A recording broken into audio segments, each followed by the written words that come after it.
séparer ceci de cela, de faire chauffer ça, mais pas ça, d'ajouter en faisant telle ou telle chose. Parce que je suis pas. Je m'y connais peu en cuisine à la base en fait. Je cuisine beaucoup pour me nourrir.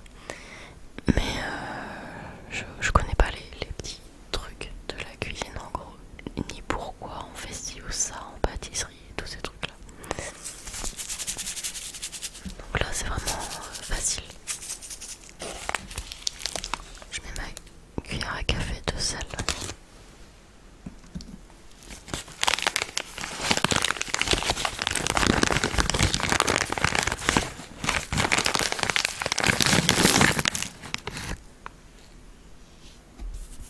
Alors c'est une cuillère à café dosée à l'œil. À l'œil nu.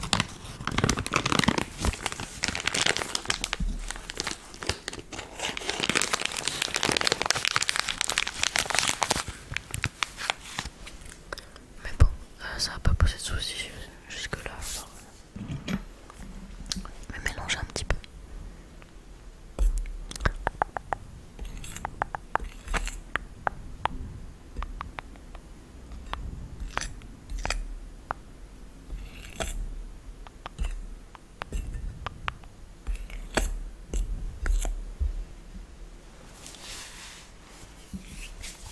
Ensuite, je fais la tare. Non, bah non, toujours pas parce que on va rajouter les 10 grammes de levure. Et du coup, ils sont déjà dosés dans les sachets, donc j'ai pas besoin de la balance encore.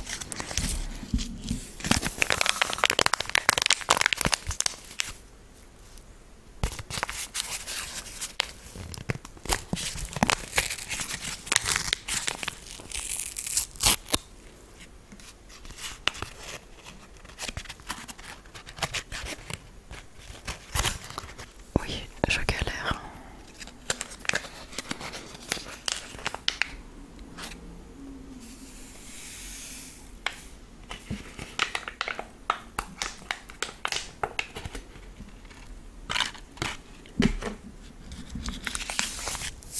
On ajoute le deuxième.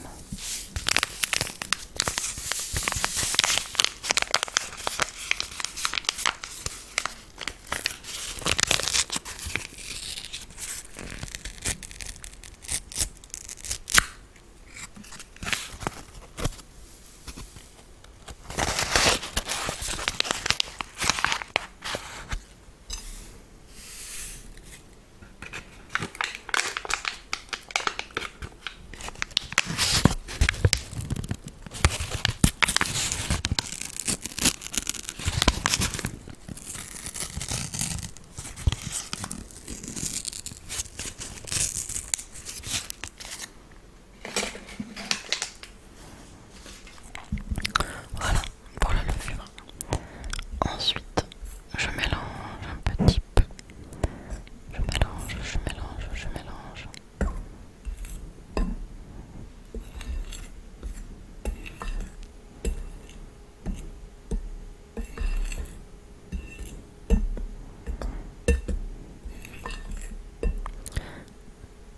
Hop, hop, hop, hop. Hop, je fais la tare. Et je prends ma bouteille d'huile. Il n'y avait pas de précision quant à l'huile utilisée dans la recette. J'ai pas de l'huile d'olive parce que j'avais envie. Et j'avais soit de l'huile de noix qui coûte beaucoup plus cher, mais ça se trouve ça donne un petit coup sympa, hein, je sais pas. L'huile d'olive, pour moi c'est l'huile assez basique mais bonne quand même. Ça donne pas autant de goût que ça, enfin les muffins sont bons. Et sinon on a de l'huile d'arachide. Mais voilà, aujourd'hui j'ai pris celle-là, des fois je fais des mélanges. Il n'y a pas trop de... Voilà, ça précisait pas d'huile en particulier, juste mettez pas l'huile de friture quoi, mais... Ok, donc 13 millilitres, je fais 13 grammes. Il y a peut-être quelques grammes de différence entre les millilitres et les grammes quand c'est de l'huile, mais voilà,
c'est tu mettais ça dans un robot et ça pétrissait pendant 5 minutes.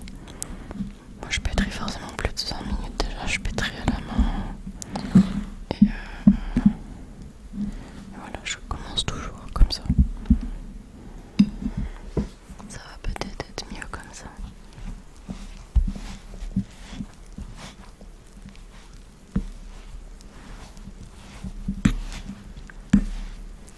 On va pétrir encore un peu ensemble avant que je pétrisse rapidement dans mon coin.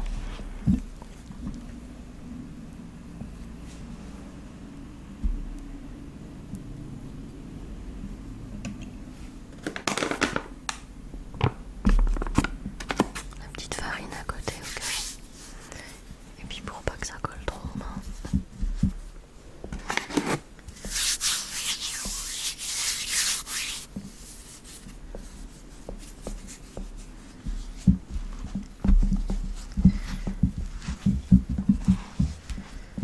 Surtout que j'ai mis un peu trop d'huile, un peu trop de lait. Et alors que la farine, j'ai pas trop dépassé. Ok, j'ai pétri un petit peu dans mon coin. Et j'ai réussi à obtenir une pâte qui a l'air plutôt pas mal.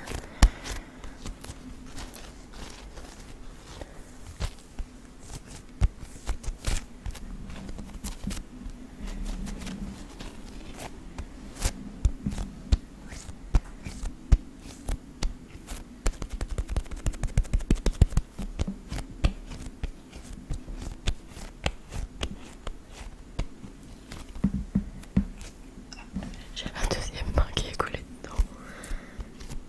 Voilà.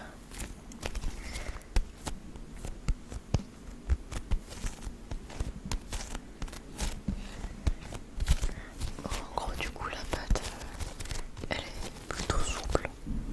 Et elle colle pas trop. Je trouve que cette pâte colle un petit peu, mais ça le fait à chaque fois. Ça doit être la recette qui est comme ça. Et elle est plutôt souple, elle est lisse et tout quoi. Voilà. Et donc maintenant la prochaine étape, voilà, c'est de la laisser reposer, pardon. Donc ce que je vais faire, c'est que je vais... Alors c'est une nouvelle technique que j'ai apprise. Avant, quand je laissais reposer mes pâtes, surtout quand c'était des temps longs, elles étaient tout le temps, vous savez, au-dessus ça formait une petite croûte sèche. Mais du coup j'ai découvert une technique, en fait on mouille un torchon et on le met au-dessus. Au lieu de juste la couvrir avec un torchon sec, il faut la couvrir avec un torchon humide. Donc je vais aller mouiller un torchon, le mettre au-dessus du saladier. Et ensuite je vais allumer mon four à genre 100 degrés, quelque chose comme ça. J'ai plus la méthode exacte, mais de toute façon j'ai un tout petit four, tout petit four, voilà, taille d'un micro-ondes, c'est pas un grand four, un vrai four. Et du coup moi ce que je fais, c'est que j'allume à une centaine de degrés pendant 2-3 minutes jusqu'à ce que ça soit chaud dedans, mais genre vite fait, comme si vous étiez à côté du chauffage, pas chaud, genre ça cuit. Et après je mets mon saladier à reposer dedans. Et du coup la pâte monte plus vite et du coup je laisse reposer 1 heure comme ça. On appelle ça à l'étuvée, je crois. Enfin c'est la fonction étuve du four. Mais moi j'ai pas de fonction étuve, donc je le fais manuellement. Je mets 100 degrés, quelques minutes, paf, je coupe et je laisse ma pâte reposer dans le four encore tiède. Donc je prends un torchon propre, torchon propre. J'ai humidifié mon torchon. Enfin je l'ai passé sous l'eau et je l'ai essoré quoi. Et vous pouvez entendre le four que j'ai lancé également.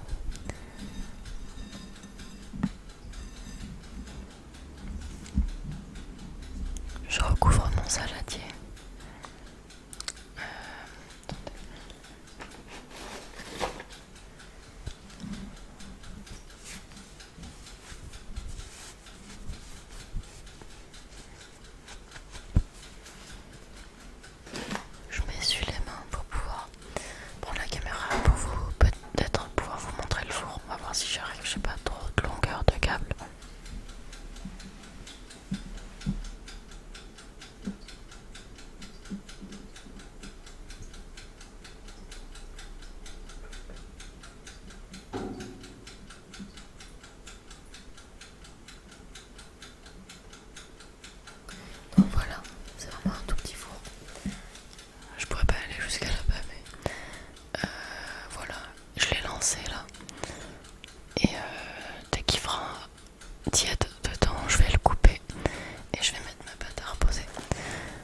j'utilisais, enfin avant j'utilisais de la levure chimique. Et c'est peut-être aussi ça qui joue, mais cette pâte elle est trop satisfaisante, gonfle la mort. Et vous allez voir quand je vais la faire dégazer. Vous allez voir. Et pour comprendre il faut le faire, mais oui, je m'extasie devant une pâte qui a gonflé. Alors j'en mets un peu de farine sur mes mains. Sinon ça colle vite. Regardez. On entend l'air et tout là.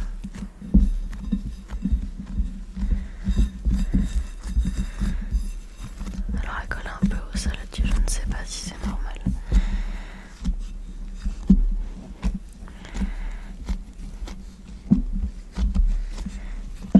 Je vais la sortir.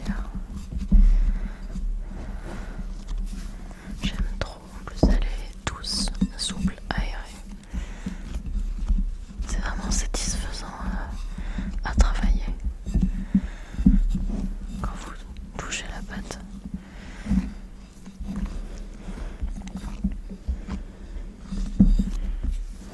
Genre si on pouvait transmettre les sensations de toucher et tout en vidéo ASMR, ce serait vraiment ultra satisfaisant.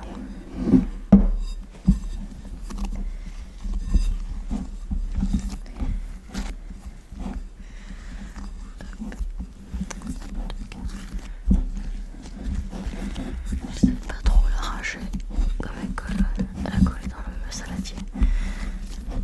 Ok, on y arrive.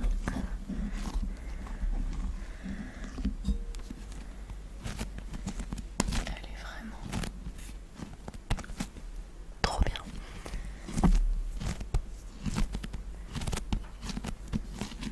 Je suis sûre qu'à coller sur le micro ça serait génial, mais je peux pas faire ça. Je vais la manger quoi après. Alors je mets un petit peu de farine, mais très légèrement sur ma planche, mais surtout sur mes mains, parce que j'ai remarqué que fallait vraiment pas en mettre beaucoup pour étaler, parce que sinon elle séchait et elle se rétractait trop. J'en mets un peu sur le verre qui va me servir de rouleau à pâtisserie. Et alors j'étale ma pâte.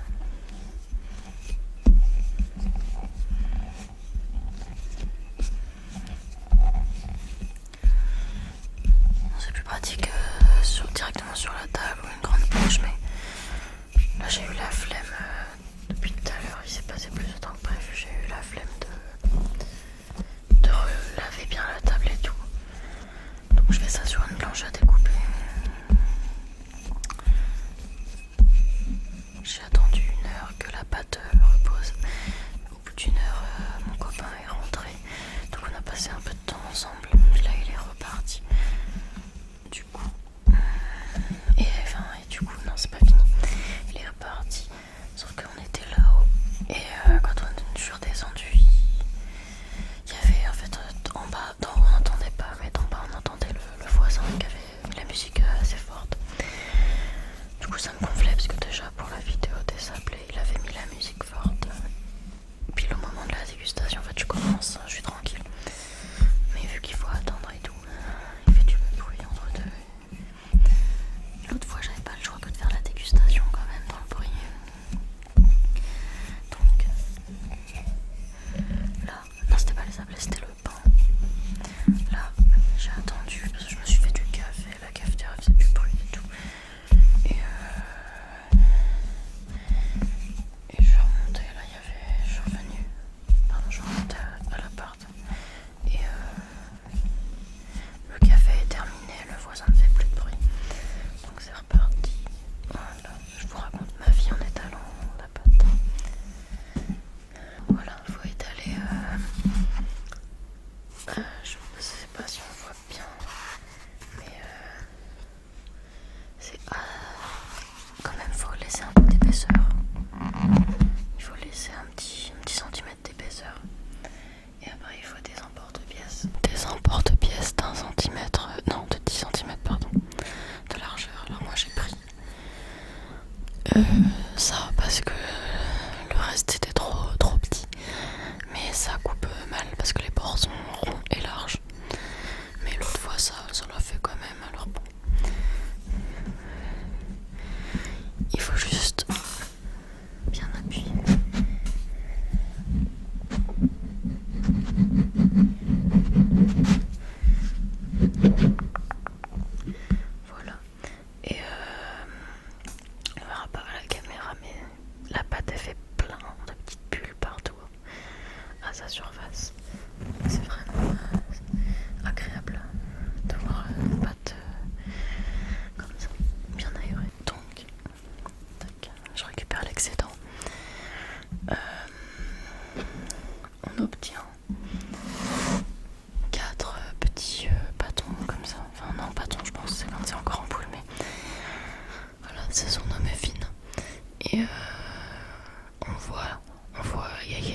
j'étais pas trop rassurée à l'idée de niquer une poêle.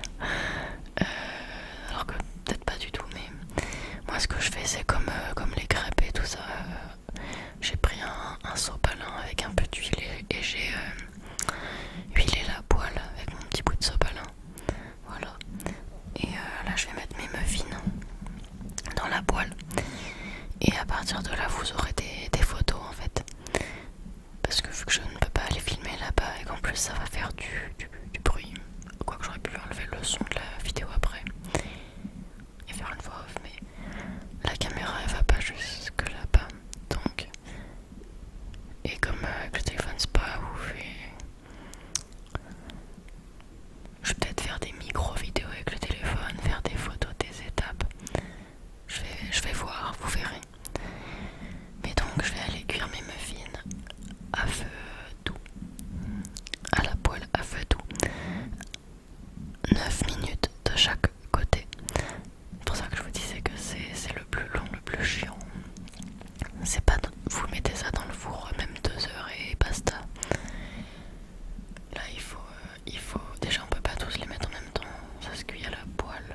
Vous pouvez en mettre que en fonction de la taille de votre poêle. Là je pourrais mettre les 4 je pense. Et dans 9 minutes. J'ai un chrono sur mes plaques. Et au bout de 9 minutes ça va sonner, s'éteindre. Je vais les retourner et relancer 9 minutes. À feu, tout moyen. Il n'y avait pas trop de précision. Moi j'ai des plaques à induction qui montent jusqu'à 12 de puissance. Et du coup je les mets à 4, 5. Des fois 5 ça noircit un peu trop. Après c'est du fait maison donc voilà, il y a des petits défauts tout ça, mais ouais. Je mets à 4, 5 sur 12 de puissance, mais je peux pas vous dire à quoi ça correspond précisément. Et voilà, 9 minutes de chaque côté. Voilà, je vais lancer la cuisson, puis pendant que ça cuit, moi je vais faire les restants avec le reste de pâte. Il me reste encore tout ça.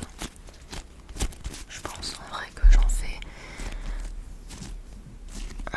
je sais pas, 8, 9, peut-être 10, je sais pas, on va voir. De toute façon vous le saurez à la fin, il y aura des photos.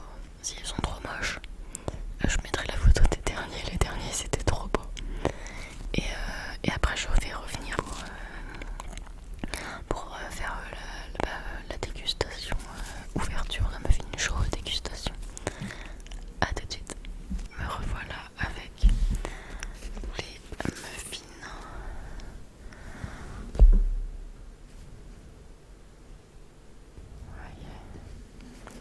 Ils sont pas parfaitement ronds, mais c'est pas très important. Donc voilà, j'ai pu en faire 8 muffins quand même bien balèzes. Ils sont plus épais, plus gros, plus doux que ceux que vous achetez dans le commerce. Et on va pouvoir en goûter un dès maintenant.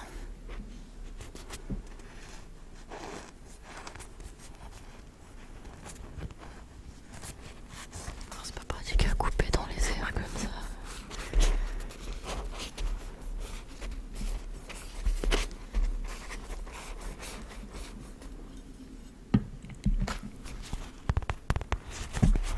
Ça sent trop bon. Du coup, l'intérieur, là celui-là il est encore tout chaud. C'est pour ça qu'il a la mie encore un peu humidité et qu'on voit de la fumée sortir. Et alors je sais pas combien de temps ça se conserve parce que ça se mange tellement vite déjà. À chaque fois que j'en fais, on en mange le soir. Et après, au petit déj, je les coupe, je les mets dans le grille-pain. Et voilà, je les mange le matin. Après, je mets du beurre dessus souvent.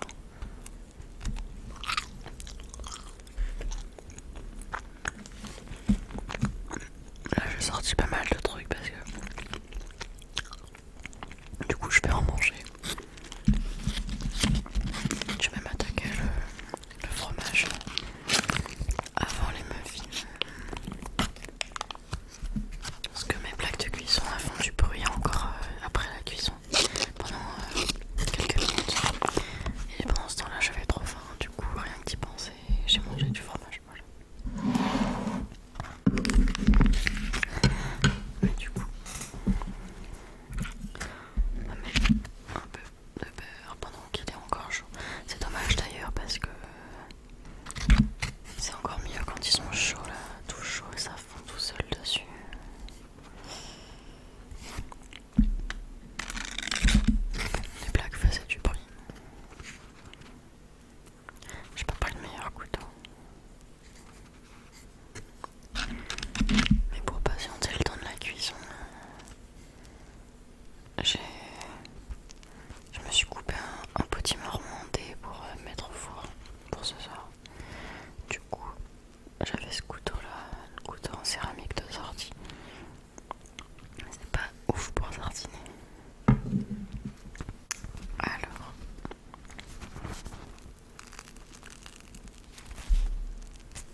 chose, même sur votre téléphone. Et voilà. C'est long mais ça en vaut le coup.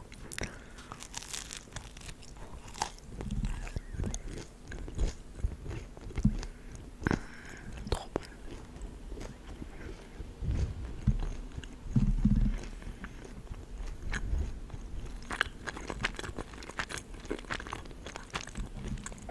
Je vous ai même pas montré l'assiette de près, je crois.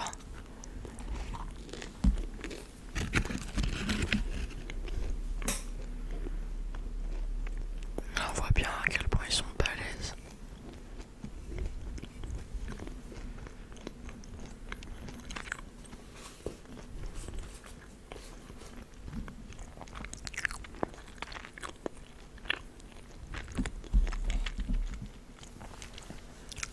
Voilà. On va s'arrêter là pour cette vidéo. J'espère qu'elle vous aura plu et détendu. N'hésitez pas à me le faire savoir dans les commentaires si c'est le cas. Ou à me faire savoir ce que vous avez envie de me faire savoir, des suggestions.